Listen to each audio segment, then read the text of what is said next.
예수께서 빌립보 가이사랴 지방에 이르러 제자들에게 물어 이르시되 사람들이 인자를 누구라 하느냐. 이르되 너로는 집례요한, 너로는 엘리야, 어떤 이는 예레미야. 이르시되 너희는 나를 누구라 하느냐.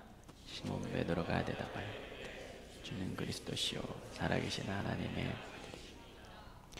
예수께서 대답하여 이르시되 바요나 시몬아 내가 복이 있도다. 이를 내게 알게 한 이는 혈육이 아니요 하늘에 계신 내 아버지시니라. 또 내가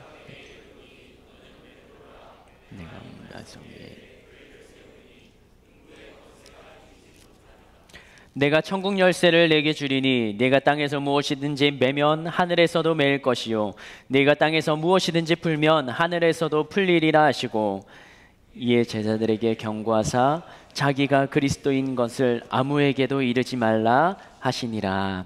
아멘. 우리는 인생을 살아가면서 누군가를 따라갑니다. 제가 평일날 오전 시간 이 교회 앞길을 다니다 보면 이런 모습들을 볼 수 있습니다. 기다란 줄에 손잡이 같은 게 양쪽으로 달려 있어요. 한 10개 정도.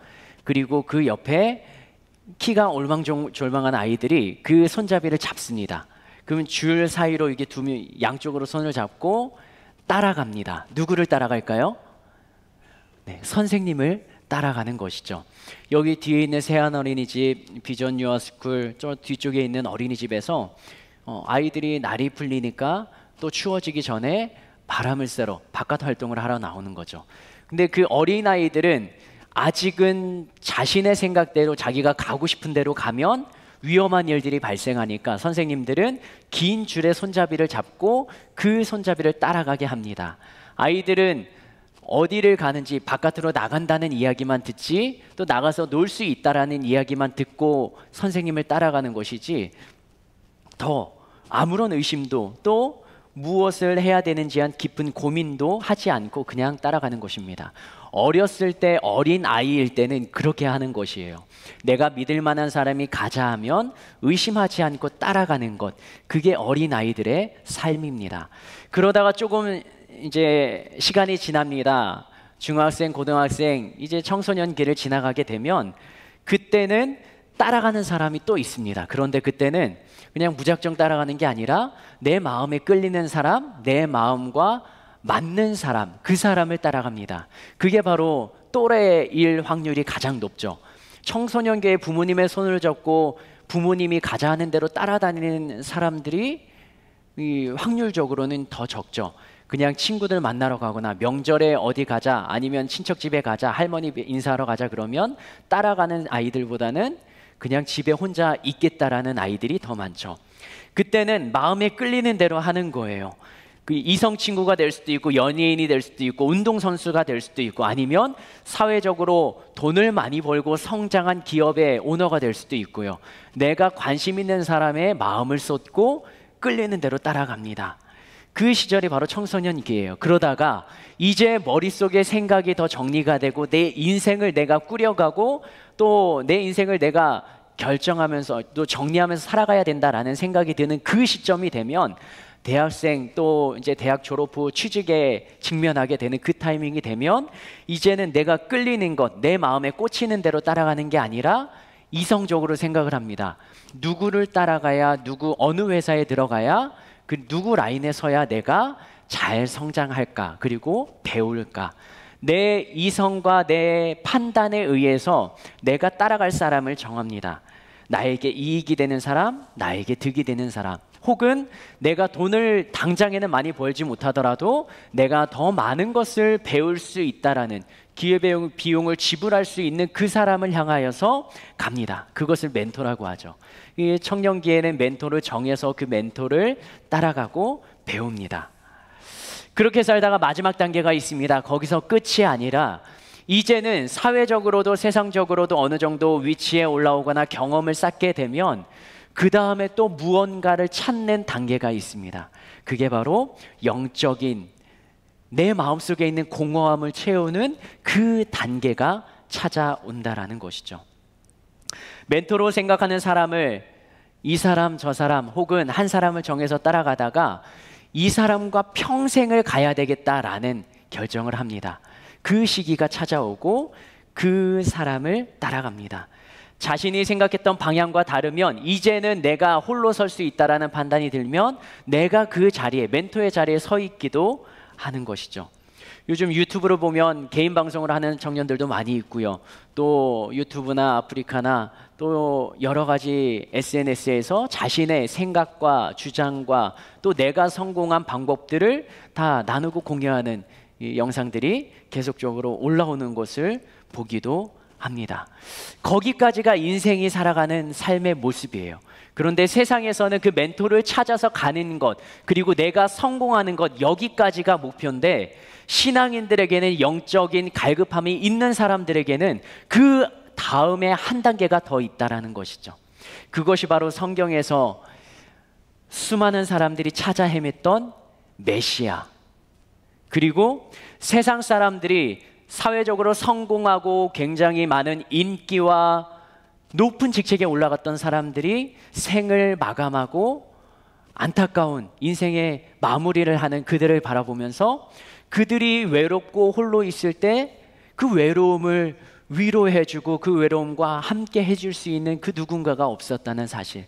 인기는 그렇게 많아 보이고 가진 것도 많아 보이고 우리들은 그 사람들을 우러러 보지만 그들의 마음 한켠에는 공허함, 채울 수 없는 그 무엇, 그것이 있었다라는 것이죠. 가수들이 이런 고백을 하는 것을 TV에서 본 적이 있습니다. 수천 명 또 모아놓고 공연을 하고 그 자리에서는 모든 에너지를 다 쏟아냅니다. 그리고 기쁘고 즐겁고 서로 행복해하죠. 근데 이 공연을 했던 가수가 모든 일정을, 콘서트를 종료하고 자기 집에 들어가서 잠자리에 누웠을 때 집 문을 열고 들어가는데 깜깜한 집에 아무도 없는 그 상황에 그 가수가 느꼈던 감정을 이야기하는데 너무나 외롭고 공허하고 주체할 수 없는 쓸쓸함 때문에 오히려 더 우울감에 빠진다라는 그 나눔을 TV에서 했던 것을 들은 적이 있습니다. 돈을 많이 벌려고 발버둥을 치고 그 자리에 올라간 사람도 돈이 주는 즐거움은 있겠지만 그 돈이 주는 만족을 느끼는 것이 아니라 거기서 이 욕심을 채우는 것이 아니라 그 욕심이 점점 더 커진다라는 것이죠. 그리고 더 많은 돈, 더 많은 명예, 더 많은 인기를 향하여 해서 나아가다가 결국은 마지막에 극단적인 선택을 하는 사람들도 보게 되는 것이죠. 그래서 높은 자리에 있어도 인기 있는 자리에 앉아도 다른 사람이 우러러 본다고 해도 그들이 기댈 수 있는 무언가, 어떤 존재를 찾아서 그들은 다시 한번 발걸음을 옮겨간다라는 것이죠. 그것을 세상적으로는 중독에 빠진다라고 이야기하기도 합니다.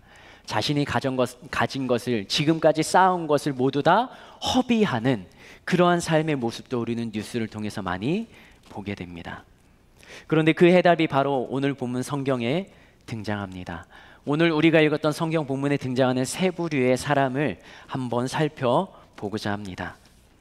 오늘 본문에서는 예수님이 등장합니다. 그리고 이 예수라는 사람이 일으켰던 기적들과 많은 일들을 통하여서 그 예수를 따라다니는 무리가 있습니다. 그 무리를 어느 성경에서, 어느 본문에서는 5,000명, 어느 본문에서는 3,000명, 그리고 그 마을에 있었던 사람들이 생활을 못할 만큼 그 마을에 가는 곳마다 인기 스타인 것을 성경에서는 기록하고 있습니다. 그런데 이 예수님이 가는 곳마다 그 예수님의 바로 옆에 있었던 측근들이 있어요. 이 마을 저 마을 갈릴리 또 유대 지역 예루살렘 가는 곳마다 그 예수님과 함께 했던 그 바로 옆에 주변에 있었던 12명의 사람들이 있습니다. 그 사람들이 누구죠? 예수님의 제자들이죠. 예수님께서는 그 12명의 제자를 직접 부르셨습니다. 그들의 삶의 터전에 가셔서 나와 함께 사람을 낚는 어부가 되자, 그리고 나를 따르지 않겠느냐라는 초청과 부르심에 그 제자들은 다 반응을 하고 결단하고 예수님을 따라갑니다.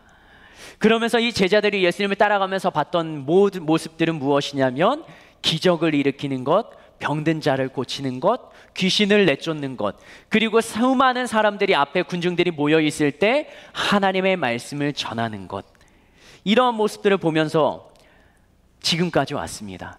그런데 예수님께서는 다른 때와는 다르게 오늘은 특별한 질문을 그들에게 하십니다. 2주 전부터 우리가 예수님이 하셨던 질문들에 대해서 계속적으로 살펴보고 있죠. 근데 오늘 예수님이 제자들에게 하셨던 질문이 있어요. 예수님이 가장 사랑하고 아끼는 직접 택한 12명의 제자들에게 했던 질문이에요. 따라서 할까요? 너희는 나를 누구라 하느냐? 따라합시다. 시작. 너희는 나를 누구라? 한 번 더 합시다. 너희는 나를 누구라 하느냐? 제자들이 예수님인 것을 모르고 따라갔을까요? 예수라는 이름을 몰라서 예수님이 물어보셨을까요? 예수님이 제자들에게 너희는 나를 누구라 하느냐 질문하십니다. 근데 이 질문을 하시기 전에 예수님이 제자들에게 했던 또 다른 질문이 있어요. 그 질문 전에 예수님을 향하여서 사람들이 하는 말들을 예수님이 들으시고 이렇게 제자들에게 물어보십니다. 마태복음 16장 13절 같이 한번 읽겠습니다. 시작. 예수께서 빌립보 가이사랴 지방에 이르러 제자들에게 물어 이르시되 사람들이 인자를 누구라 하느냐? 빌립보 가이사랴 지방에 가셔서 제자들에게 물어보십니다. 다른 나를 따라다니는 수많은 사람들이 가는 곳마다 나를 향하여서 하는 질문이 무엇이냐라고 물어보십니다. 그 이야기를 예수님이 못 들어서 물어보시는 것은 아니었을 거예요. 그런데 예수님께서는 제자들에게 물어보시는 거예요. 첫 번째 던지는 질문은 그냥 문제 제기예요. 그리고 두 번째 질문이 진짜였던 거죠. 그런데 제자들이 이렇게 대답을 합니다. 마태복음 16장 14절 같이 한번 읽겠습니다. 사람들이 인자를 누구라 하느냐 하는 질문에 대답하는 것입니다. 시작. 이르되 더러는 침례 요한, 더러는 엘리야, 어떤 이는 예레미야나 선지자 중에 하나라 하나이다. 띄워주시겠습니까? 침례 요한은 우리가 한번 살펴보았죠. 누구를 침례 주었던 사람이에요? 바로 이 예수님을 침례 주었던 사람이에요. 그리고 침례 요한이 평생 동안 했던 일은 단 한 가지예요. 자신의 뒤에 올 사람, 그분을 예비하면서 복음을 전하러 다녔던 거예요. 회개하라, 천국이 가까이 왔다. 그러면서 이 예수님이 오실 길을 예비했던 사람이 침례 요한이에요. 그런데 예수님을 향하여서 침례 요한이라고 부르는 사람들이 있는 것입니다. 그 중에 한 예가 마태복음 14장 1, 2절에 나옵니다. 같이 한번 읽어볼까요? 마태복음 14장 1절과 2절입니다. 시작. 그때 분봉왕 헤롯이 예수의 소문을 듣고 그 신하들에게 이르되 이는 침례 요한이라. 그가 죽은 자 가운데서 살아났으니 그러므로 이런 능력이 그 속에서 역사하는도다 하더라. 침례 요한도 기적과 같은 일들을 많이 일으켰던 것 같아요. 그러니까 예수라는 사람이 그 당시에 사회적으로 또 지방 가는 곳마다 병 고치고 귀신 들린 그 치료함을 보여주는 그 사건을 보고 그 사람을 보고 분봉왕 헤롯이 그 이스라엘을 다스리던 왕이 이는 침례 요한이다. 침례 요한은 죽었지만 그의 영이 이 예수라는 사람에게 들어가서 이런 기적들을 베푼다라고 말하는 것입니다. 그리고 또 뭐라고 이야기했습니까? 어떤 사람들은 엘리야, 어떤 사람들은 예레미야나 선지자 중에 하나라라고 이야기합니다. 구약 성경에 나왔던 선지자들, 그들도 기적을 일으켰습니다. 그리고 하나님의 놀라운 능력을 세상 가운데 나타냈죠. 그러니까 그 모습만을 보고 선지자 중에 하나라라고 예수를 바라보는 것입니다. 이게 오늘 성경에서 등장하는 첫 번째 부류의 사람들이에요. 자신의 생각, 자신의 경험, 자신이 알고 있는 것으로 예수님을 바라보는 사람입니다. 예수님은 그 당시에 완전히 인기 스타였죠. 사람들이 줄줄이 따라다녔습니다. 그런데 이 예수님을 바라보면서 마음속에 불편했던 이들이 있어요. 다른 무리들은, 치료받는 사람들은, 일반 백성들은 다 예수님을 향하여서 존경하고 그 예수님이 좋아서 따라다녔습니다. 그런데 그 이스라엘 땅의 종교 지도자들, 바리새인들, 서기관들, 그 사람들은 예수라는 사람을 굉장히 불편해 했습니다.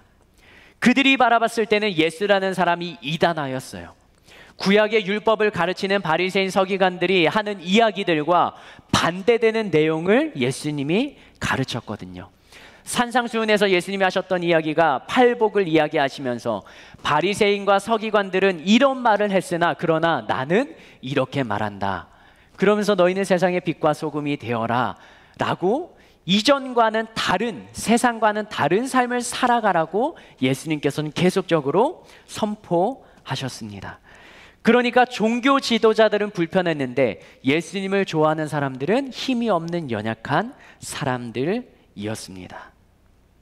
이런 예수님을 향해서 세상 사람들은 예수님은 침례 요한이다, 엘리야다, 예레미야다, 그냥 기적을 일으키는 그 구약의 선지자들처럼 선지자 중에 하나라라고 이야기를 합니다.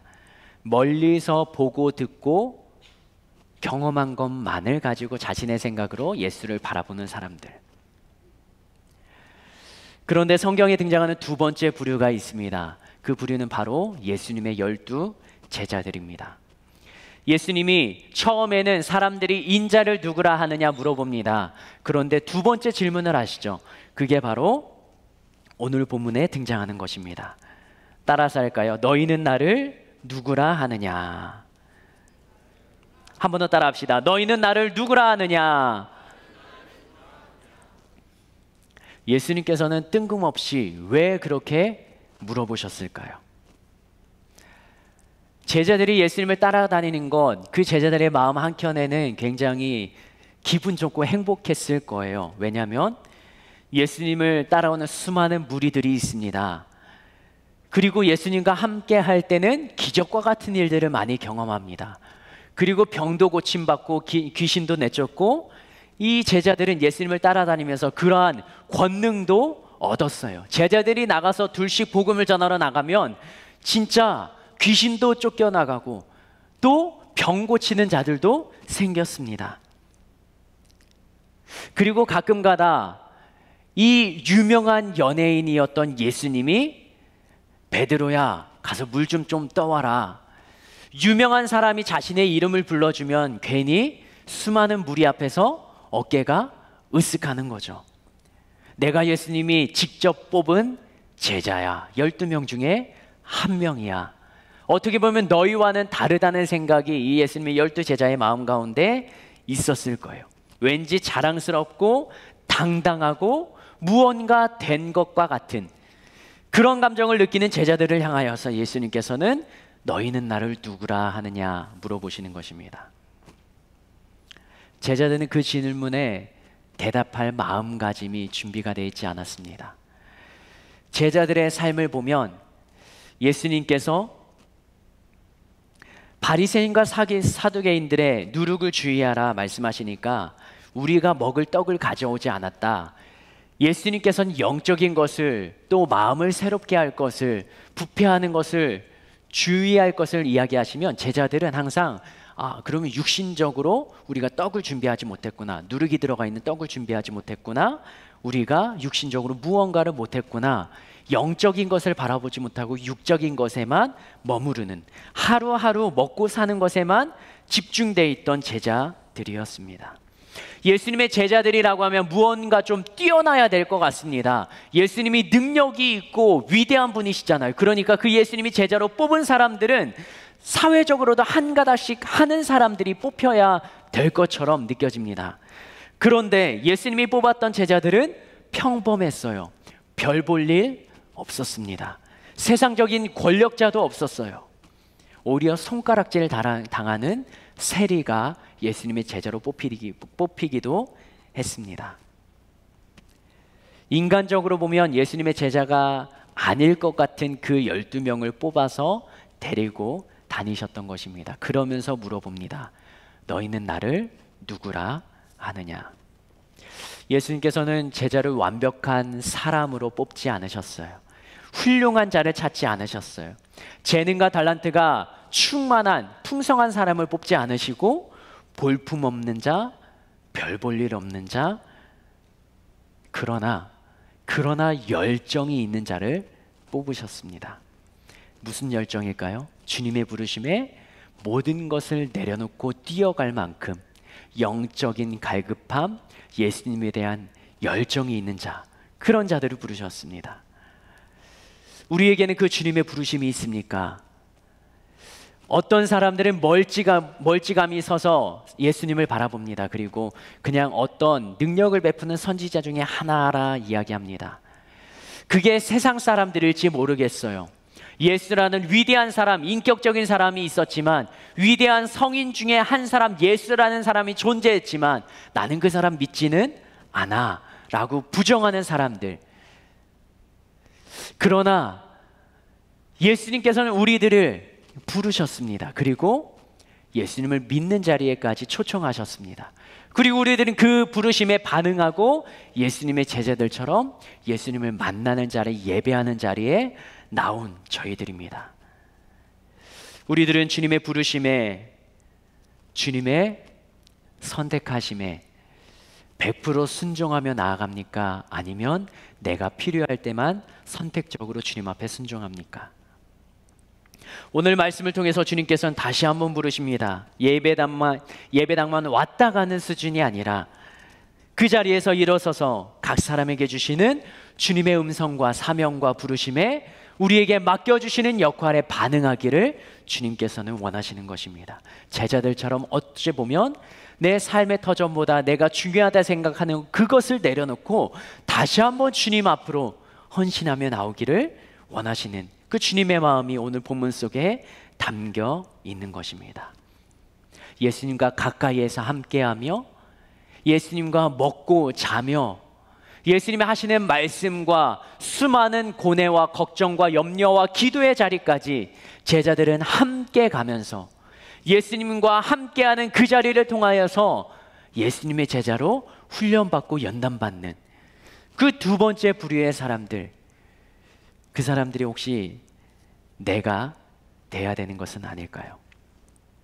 오늘 예수님의 질문에 너희는 나를 누구라 하느냐, 이 질문에 예수님의 제자들 중에 한 사람이 대답을 합니다.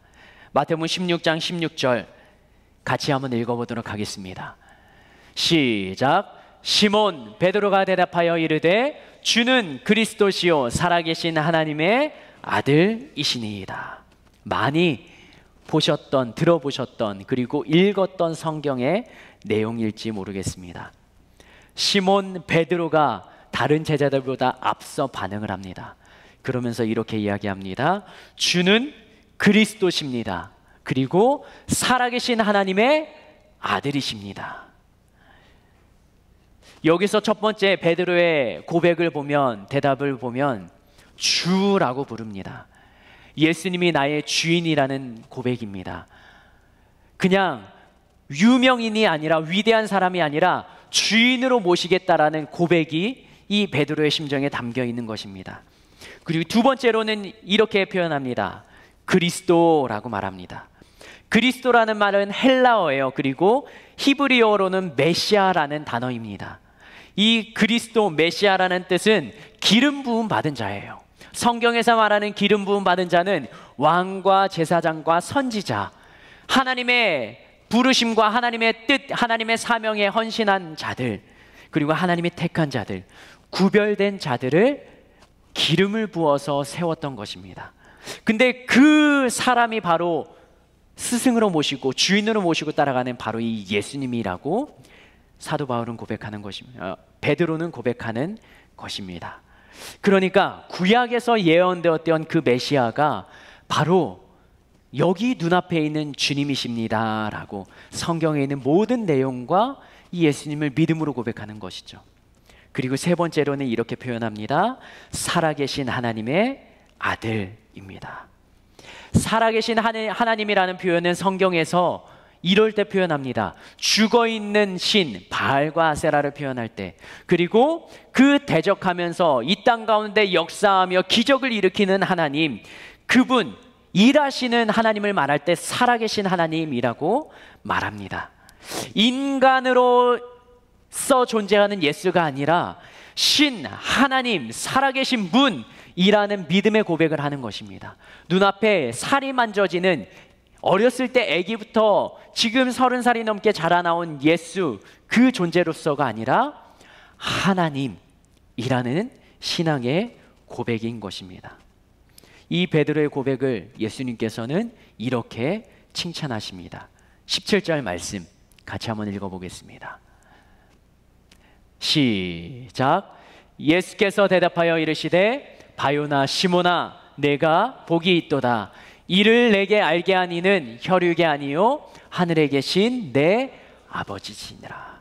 아멘. 다시 한번 띄워주시겠습니까? 예수님께서 시몬 베드로에게 복이 있다라고 말합니다. 그리고 이 베드로의 고백이 자신의 이성적인 판단에서뿐만 아니라 그 다음에 이 예수님이 메시아 그리스도인 것, 그리고 살아계신 하나님의 아들인 것을 알게 한 분이 누구라고 말합니까? 바로 하늘에 계신 아버지라고요. 이것을 예수님께서는 강조하시는 것입니다. 머리로만 아는, 이성적으로 아는 예수에 대한 고백이 아니라, 하나님에 대한 고백이 아니라 가슴 깊이 성령 하나님이 알게 하시고 깨닫게 하시는 그 구원의 역사가 일어났던 베드로, 그리고 예수님에 대한 고백, 예수님을 주인으로 모시고 자신의 모든 것을 걸고 따라가는 베드로입니다. 그리고 성경에서 예언했던 그분이 바로 이 땅 가운데 살아가고 함께하고 있는 예수님이라는 고백을 했고요. 그리고 죽어있는 하나님이 아니라, 성경에 문자적으로 남아있는 하나님이 아니라 지금도 살아서 역사하시는 하나님이라는 고백이 바로 이 베드로의 고백이었던 것입니다. 이와 같은 삶의 고백이 우리들에게도 매우 중요합니다. 왜냐하면 그것이 바로 우리의 신앙의 근본이 되기 때문입니다. 예수님은 바로 그곳에서 제자들에게 물으셨습니다. 이 빌립보 가이사랴 지방은 문화적으로, 정치적으로 집중된 지역이었어요. 발전된 지역이었습니다. 그 자리는 권력과 힘이 통용되는 지역이었어요. 지금으로 말하면 돈과 명예와 권력이 우상시되는 지역이었습니다. 그 지역에 가셔서 제자들에게 말씀하십니다. 그 돈과 물질, 권력, 지기가 너의 삶의 중심이, 주인이 되는가? 아니면 예수 그리스도 메시아가 주인이 되는가?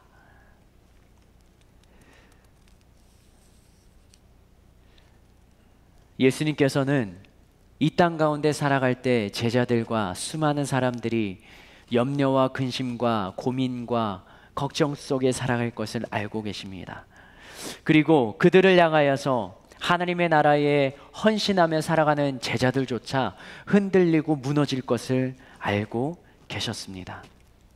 그에 대한 해결책은 이거 하나밖에 없었던 것입니다. 너희는 나를 누구라 하느냐?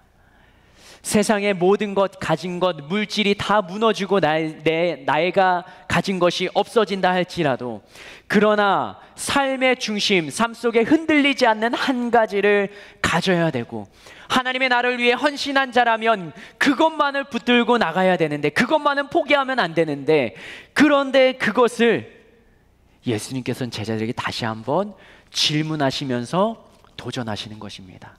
너희는 나를 누구라 하느냐? 이 근본적인 질문에 대답을 해야 되는 것입니다. 실타래처럼 점점 꼬이고 엉키는 내 인생의 많은 문제들 가운데에서도 고민하고 고뇌 속에 빠져도 해결할 수 없는 방법이 보이지 않는 인생의 끝자락 가운데에서도, 나의 직업과 내 미래의 불확실성 앞에서도 그 모든 것들이 나를 포기하게 만들고 곤고하게 만들고 내 존재 자체를 무너뜨리려고 할 그때라도 우리들은 다시 이 질문 앞에 서야 됩니다. 주님이 하시는 질문입니다. 너희는 나를 누구라 하느냐? 우리들은 왜 예수님을 따라갑니까?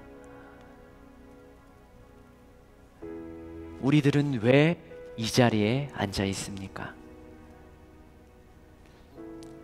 오늘 성경 본문에 등장했던 첫 번째 부류의 사람들은 세상 사람들이에요. 그들은 예수라는 존재는 살아있는 사람으로 알고 있습니다. 그리고 그 능력과 역사를 보면서, 기적을 바라보면서 선지자라고 표현을 합니다. 그 능력까지도 인정을 하는 것이죠. 그럴 수도 있다라고 말합니다. 그런데 그들은 이 예수님을 믿지 않는 자들입니다. 그런데 두 번째 부류의 사람이 나옵니다. 바로 예수님의 12제자들, 그 중에 베드로가 대표해서 성경에 기록됩니다. 베드로는 자신의 관점이 아니라 이 예수님의 존재 그 자체를 바라봅니다. 인간의 이성을 뛰어넘어서 말도 안 되는 믿음이 그 베드로 안에 생겼던 거예요. 아무것도 가진 것 없고 직업도 없고 세상적으로 성공할 만한 모습이 보이지 않는 그 예수님을 향하여서 주인님이라고 고백을 합니다. 그리고 자신의 삶의 직업을 내려놓고 따라왔습니다. 그분을 바로 주인이라고 부르고 세상을 구원할 메시아, 그리스도라고 부르고, 그리고 살아계신 하나님의 아들이라고 고백합니다. 이것은 이 성경에 있는 내용을 들어서 머리로 이성으로 판단한다고 해서 할 수 있는 고백이 아닌 거죠. 예수님이 하셨던 것처럼 하나님, 성령님이 알게 하시고 깨닫게 하셔야 되는 그 은혜가 필요한 단계입니다. 여러분은 이 단계까지 와 계십니까? 예수님을 여러분의 주인으로 고백하고 계십니까? 나의 삶의 중요한 목적보다도 더 가치 있는 분으로 여기면서 살아가고 계십니까? 그분이 이 땅을, 인류를 구원할 메시아, 그리고 나를 구원할 구원자라고 확신하며 살아가고 계십니까? 그리고 수많은 사람들에게만 나타났던, 그들에게는 살아있는 하나님이지만 나에게는 죽어있는 하나님, 이론상 어쩔 수 없이 형식적으로 살아계신 분이라고 고백하는 그 단계를 넘어서서 진짜 살아계신 분이라고 믿어지십니까? 이 모든 것을 한마디로 정의하면 예수님만을 바라보며 살겠다라는 고백을 하고 계시냐는 겁니다. 이제 오늘 본문을 통한 세 번째 부류가 등장합니다. 그 부류는 바로 이러한 믿음을 가지고 성경에 기록되지 않았지만 그러나 동등하게 그들처럼 살아가는 믿음의 삶을 살아가야 하는 우리들입니다. 이제는 우리가 그 고백을 해야 될 차례인 것입니다. 우리는 예수님을 누구라 고백합니까? 11월 17일 전도축제를 선포하고 아무런 감흥이 없는 분들도 계실지 모르겠습니다. 그러나 이 시간 전도축제 11월 달이 될 때까지 여러분들의 가슴속에 다시 한번 질문하십시오. 예수님이 나에게 어떤 의미로, 어떤 분으로 다가오십니까? 그리고 나는 그 예수님을 무엇이라고 고백하시겠습니까? 누군가를 의식하고 산다는 것이 참 불편합니다. 사람을 의식하는 것도 굉장히 어렵습니다. 그러나 우리는 인생 가운데, 삶의 현장 가운데 의식해야 될 존재가 하나 더 있습니다. 그게 바로 예수라는 분입니다. 눈에 보이지 않아도 이미지로 내가 만들어 그 예수님과 함께 살아가는 삶의 현장, 그 현장에 우리가 있어야 됩니다. 그 예수님이 계시기 때문에 내가 할 말을 못할지도 모릅니다. 그 예수님이 계시기 때문에, 나와 함께 하시기 때문에 내가 순간에 이 결정을 포기해야 될지도 모르겠습니다. 그러나 그러한 불편함을 감수하고서라도 예수님이 원하신다면 기꺼이 들으시겠습니까? 그분이 바로 예수 그리스도, 주님이 나의 생명이시고 하나님의 아들이시고 메시아이시며 나를 구원하실 분, 그리고 나의 삶의 전체를 걸고 고백하는 분. 이러한 믿음과 신앙의 고백을 정립하지 않으면 우리는 작은 흔들림에도, 풍랑에도, 바람에도 나의 믿음이 흔들려 버릴지도 모르겠습니다. 베드로의 인생 전체를 건 고백, 생명을 건 고백이 있었기 때문에 그 예수님을 믿는 믿음과 신앙이 지금까지 전수가 될 수 있는 것입니다. 수천 년 전, 수백 년 전에도 이름 없는 이들, 그러나 그들이 믿어왔던 예수님에 대한 믿음과 신앙이 누군가는 그 자리를 지켜냈기 때문에, 그 시대를 지켜냈기 때문에 그것이 지금 우리까지 이어진 것입니다. 그러면 이 믿음과 신앙을 후대에 이어가게 하려면 지금 우리가 이 믿음의 삶, 신앙의 삶을 살아내야 되는 것이죠. 그 자리에 우리 주님이 우리들을 초청하는 것입니다. 눈을 감고 한번 기도할까요?